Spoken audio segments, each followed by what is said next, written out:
પાક વીમા યોજના અત્યારે અસ્તિત્વમાં નથી.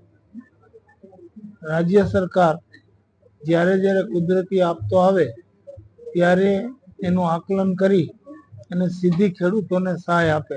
સર્વેની વાત પણ થઈ ગઈ છે. સર્વે ચાલુ છે. હજી સુધી મળ્યું નથી.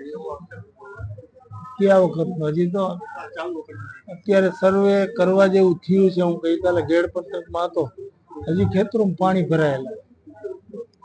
એટલે સર્વે થાય, એનો અહેવાલ આવે, એના આધાર ઉપર નુકસાનીના પ્રમાણમાં સરકાર ખેડૂતોને સહાય કરશે.